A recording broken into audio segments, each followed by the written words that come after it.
Bismillahirrohmanirrohim. Olamlar Robbi bo'lmish Alloh azza va jallaga behad hamd sanolarimiz bo'lsin.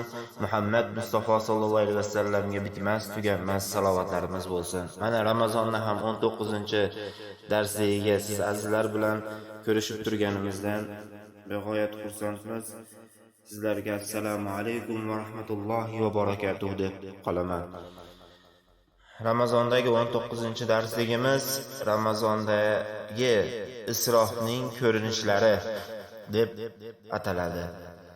Ya'ni har xil ziyofatlarda qo'yilayotgan, yeyilmaydigan, yeyilishidan qat'iy nazar bo'lgan narsalar, ya'ni Alloh taolo oyatlarda keladiki, yenglar, ichinglar, isrof qilmanglar deb Alloh taolo qayta-qayta gapiradi. Alloh taolo isrof qiluvchilarni sevmaydi, o'zini oyat karimida aytadi.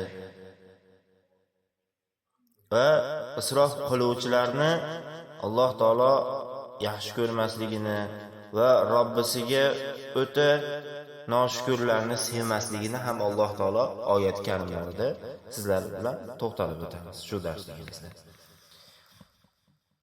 Ramazondan asl maqsad nima desa, Ramazondan asl maqsad ro'zani tutishlikdan asl maqsad shuki, ichki a'zolarni tozalashlik. Qaysi a'zoyimiz bo'lishidan qat'iy nazar tozalashlik, ya'ni og'zimizni ham, ko'zimizni ham, quloqimizni ham, nimadan nima bo'lishidan qat'iy nazar hammasidan o'zimizni tiymoqligimiz yaxshi bo'lishligi uchun farz qilinadi. Va taomdan ham tiyilishimiz. Hozirgi kunda mayli yeb ichsin, biz unisiga naqamasmiz, isrofgarchilik. O'ta ko'p narsalarni olishlik, oldin yemagan narsalarni bo'kkunicha yeb, har xil ichimliklarni ichib va o'ziga ziyon keltiradigan narsalarni qilib tushunmaslik. Aslida Ramazondan ro'zani tutishlikdan maqsad shuki, miskinlarni qanday o'tirganliklarini bilishlik uchun farz qilinadi. Mana hattoki Afrikadagi qiynalayotgan odamlar, Falastindagi qiylanayotgan odamlar, qo'yinki ochlikdan qiylanayotgan birodarlarimizni qanday holatda yurganligini, qanday musulmon bo'lib yurganligini bilishligimiz uchun bo'lgan. Ya'ni mo'min musulmon bitta o'zini holatda, ya'ni egoist, ya'ni o'zini o'zi anaqa qilishlik uchun emas. O'zini bilishlik uchun emas, faqat o'ziga bo'lishlik uchun emas, boshqalarga ham ulashlik kerak. Nima yeyapti, shuni albatta boshqalarga ham ulashmoqligi kerak. Payg'ambarimiz sollallohu alayhi vasallam ham shunday bo'lgan. Nimani yesalar, ashini sadaqa qilardilar, shuni birovlarga berar edi yoki sahobalarga ulashar edi. Xo'p, endi mavzuyimizga keladigan bo'lsak, isrof inqirozga uchragan millatlar qilgan katta gunoh va xatolardan sanaladi. Alloh taolo bizni bunday qaytaradi va shunday marhamat qiladi: yeb, iching va isrof qilmang. Chunki u zot isrof qiluvchilarni sevmas deb o'z oyati karimada ta'kidlab ketadi. Isrof Alloh taoloning ne'matlarini qadriga bermaydigan yomon qavmlarga odatlari sanaladi. Alloh taolo aytadi: isrofgarchilikka mutlaqo yo'l qo'ymang. Albatta isrofgarchilik shaytonning birodarlari bo'lganlar. Shayton esa Robbiga o'ta noshukr bo'lganlar. Dar haqiqat, ba'zi insonlar Ramazonda isrofni haddan oshirib yuborishadi. Taomni hojatidan ortiq darajada ko'paytirib yuborish isrofni turlaridan biridir. Insonlar orasida taom va ichimliklarni ko'plab, jamlab qo'yadiganlari bor. Ularni Ramazonda saharlik va iftorlik uchun barcha shirin va yaxshi narsalarni to'ldirib tashlashi, so'ngra barcha isrof bo'lgan tashlab yuborishini ko'ramiz. Ro'zador birodarim, isrofdan saqlaning. Chunki musulmon orasida faqir, miskin va muhtoj insonlar bor. Hojatingizdan ortig'ini Allohning bandalarini iftorlik qilib bering. Hojatingiz bo'lsa. Bu sizga oxiratda zahira bo'ladi. Alloh taolo solih bandalari haqida shunday marhamat qiladi.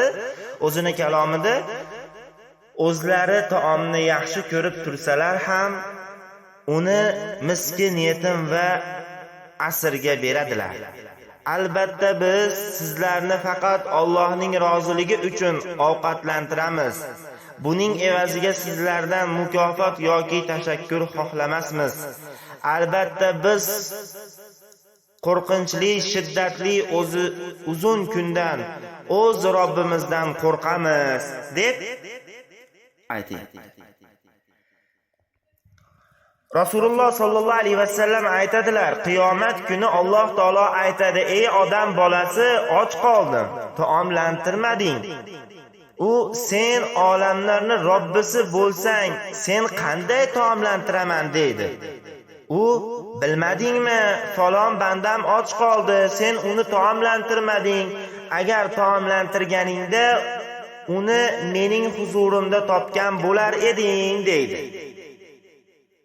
Miqdoridan ortiqcha uxlash, ayniqsa kunduzi uxlash ham isrofning turlaridandir. Ba'zi ro'zadorlar kunlarni g'aflat va behudagarchilik bilan o'tkazib yuborishadi. Hayratlanarlisi shundaki, ular tunlari befoyda narsalarni sarflashadi, bekorchi gaplar bilan bedorlik qilishadi. Hatto ba'zilar Alloh taoloning g'azabini keltiradigan ishlar bilan mashg'ul bo'lishadi.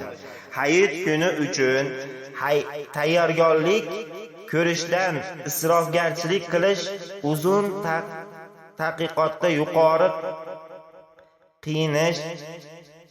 kiyinish va tashqi ko'rinishga isrof garchilikka yo'l qo'yish ham isrofning turlaridan biridir. Hatto ba'zi insonlarning minglab summalari mana shunday arzimagan narsalarga sarflab yuborganini ko'ramiz. Vaholanki ular yaxshilikka pul sarflashda insonning eng bahiliga aylanib olishadi. Alloh mol dunyoni keng qilib bergan birodarim, jamiyatdan miskinlar, insonlar orasida yetim bolalar va qo'shnilaringiz orasida faqirlar bor. Siz ochlarni to'ydirib, kiyimini yo'qlarni kiyintirib, masjid qurib va qiyinchiliklar tushgan insonlarni qiyinchiligini artib yaxshilik qilmaysizmi? Ba'zi ro'zadorlar hech qanday foydasiz insonlarni ziyorat qilishga boraverishadi. Insonlarga biror yaxshi sababsiz aralashishni ko'paytirish va hech qanday manfaatsiz yig'ilaverishadi hamda isrofni turlaridan biri hisoblanadi. Bunday majlisda vaqt o'tkazish umrni befoyda vaqt, isrof va qimmatli fursatlar zoyi qiladi.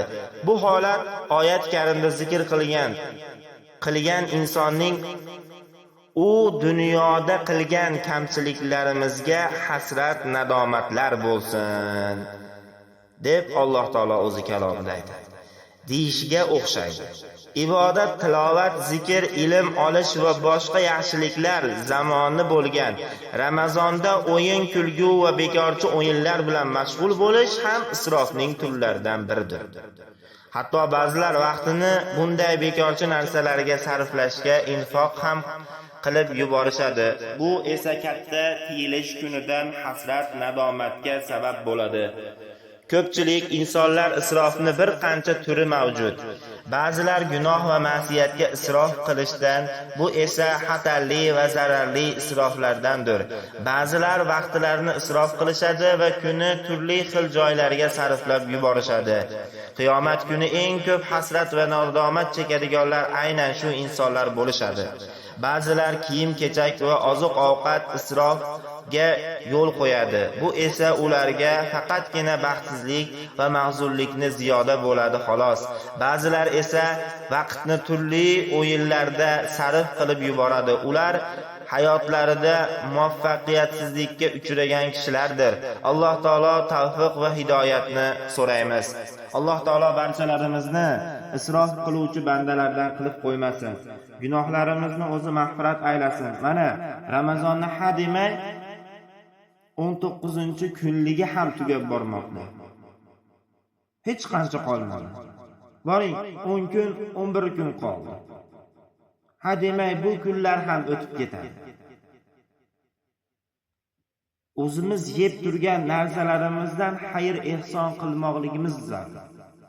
Chunki Alloh taolo o'zini kalomida aytadi. Alloh taolo barcha gunohlarimizni kechirsin, o'zi mag'firat aylasin. Xayr ehson ulashuvchi, masjid quruvchi, qo'yinki yaxshi zurriyotlarni tarbiyalab dinimizga xizmat qiladigan farzandlarni o'stirishlikni Alloh o'zi nasib ro'za aylasin. Alloh taolo hammamizni gunohlarimiz bor. Hammamizni bilib bilmay qilgan xatolarimiz bor. Bilib bilmay kimlarnidir ko'nglini og'ritib qo'yganimiz bor. Va Alloh taolodan shularni o'tinib so'raymiz. Alloh taolo o'zi gunohlarimizni mag'firat aylasin, o'zi kechirsin. Biz qilayotgan ibodatlarimizni, tutayotgan ro'zalarimizni, zikr va tasbihlarimizni, Qur'on tilovatlarimizni Alloh taolo o'z dargohida qabul etsin, af aylasin. Va axiru da'wana anil hamdulillahi robbil alamin. Assalomu alaykum va rahmatullohi va barakatuh.